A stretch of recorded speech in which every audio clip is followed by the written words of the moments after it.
નમસ્કાર વિદ્યાર્થી મિત્રો, વીડી એજ્યુકેશન યુટ્યુબ ચેનલમાં તમારું હાર્દિક સ્વાગત છે।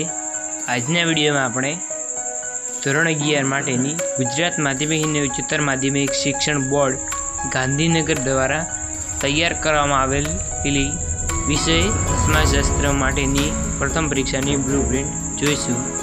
તેનો સમય રહેશે 2 કલાક અને કુલ ગુણ હશે 50। જો વિડીયો તમને ગમે તો લાઈક કરો અને તમારા મિત્રો સુધી શેર કરો। અને જો તમે આપણી ચેનલ ઉપર પ્રથમ વખત આવેલા હોય તો ચેનલને સબસ્ક્રાઈબ કરવાનું ભૂલતા નહીં। અને ધોરણ 11ની બધા જ વિષયની બ્લુપ્રિન્ટો આપણી વોટ્સએપ ચેનલ પર મુકાઈ ગઈ છે અને જલ્દીથી જઈને તેની PDF મેળવી લો। ચાલો હવે વિડીયોની શરૂઆત કરીએ। હેતુઓ પ્રમાણે ગુણભાર આપેલો છે: જ્ઞાન, સમજ, ઉપાયોજન।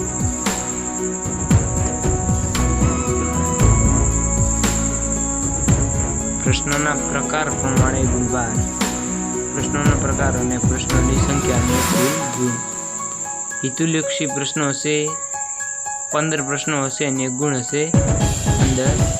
ટૂંકા જવાબી પ્રશ્નો 5 પ્રશ્નો હશે અને ગુણ હશે 10।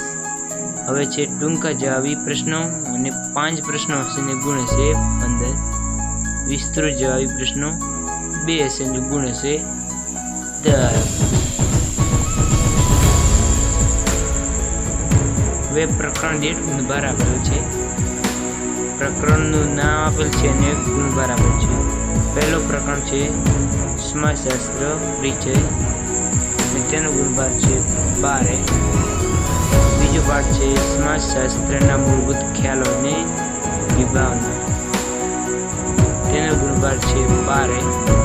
ત્રીજો પાઠ છે સામાજિક વ્યવસ્થા અને સામાજિક રચનાતંત્ર, તેનો ગુણભાર છે 13।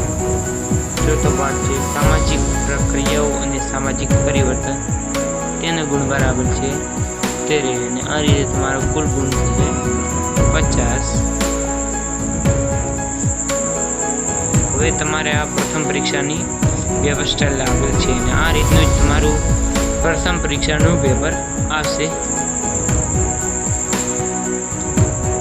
અહીં સૌ પ્રથમ આપેલ છે પ્રશ્નક્રમ, વિભાગ તથા પ્રશ્ન રીત અને ગુણ। વિભાગે આપેલ છે પ્રશ્ન ક્રમાંક 1 થી 10 ને કુલ ગુણ રહેશે 10।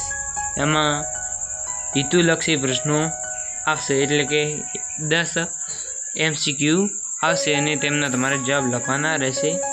હવે વિભાગ બી, તેનો પ્રશ્ન ક્રમાંક 11 થી 15 ને કુલ ગુણ હશે 5।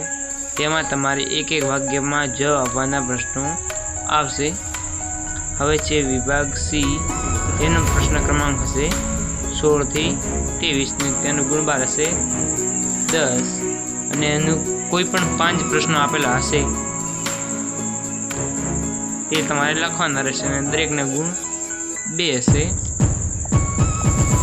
હવે નીચે આપેલું છે વિભાગ ડી, પ્રશ્ન ક્રમાંક હશે 24 થી 31 ને કુલ ગુણ હશે 15।